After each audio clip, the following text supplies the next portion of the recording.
This is my test paper. I gave this test on 17th of November, which I've already talked about in my previous videos. So this is the physics section, this is the chemistry, and this is the biology, starting from the botany and ending with zoology.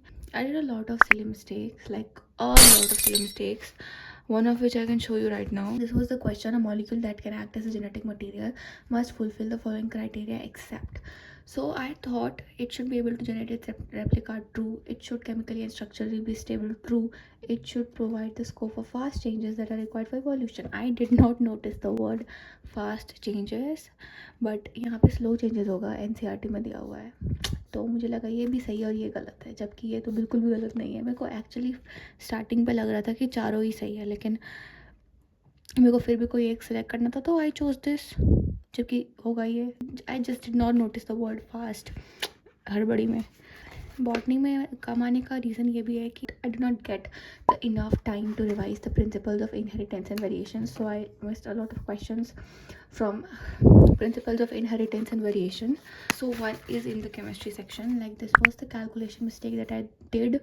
मेरा answer was plus 3 RT, but the answer was actually minus 3 RT. पता नहीं sign का गलती हुआ होगा यहाँ पे, may be. तो यहाँ पे ये गलती यहाँ पे भी हुआ है.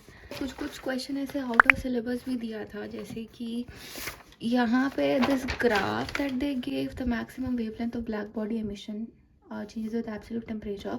Actually the topic has been I'm sorry, actually the topic has been eliminated from the syllabus. Still ये वाला टॉपिक से क्वेश्चन था, आई डोंट नो व्हाई. तो ये मेरे को आया नहीं, मेरे को लगा ये तो दैट वाज रॉन्ग, ये मैंने छोड़ दिया क्योंकि ये भी डिलीटेड पोर्शन से था question.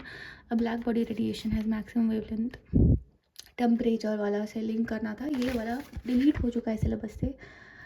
And if you don't believe, you can just go and check on the website as well. Moving on, यहाँ पे the very blunder mistake that I did was कि Young's modulus जो material का होता है that is constant, it just does not change. चाहे आप length dimension कुछ भी बदल दो, वो चेंज नहीं करता है. बट मैंने कैलकुलेशन की, मुझे लगा कि डबल हो जाएगा. I was not suppose to do that. 3 question तो मेरे सिली मिस्टेक हुए हैं. एक तो रीज़न ये था कि I couldn't revise principles of inheritance and variations, time नहीं बचा शायद. और एक रीज़न था कि 2-3 क्वेश्चन थे जो टॉपिक डिलीटेड टॉपिक में से भी पूछा गया था. All in all I scored 632, which is not bad but not very good at the same time. I know I should score more, and if you don't believe that as well, I'll put the screenshot here that I scored 632. I scored 330 in biology, 166 in chemistry, and 136 in physics. And yes guys, it was an offline test. ऐसा नहीं था कि मैंने paper घर पे मंगाया था. मतलब ऐसे होता है ना, लोग ऐसे टेस्ट सीरीज ऑर्डर करते हैं घर पे और फिर घर पे देते हैं.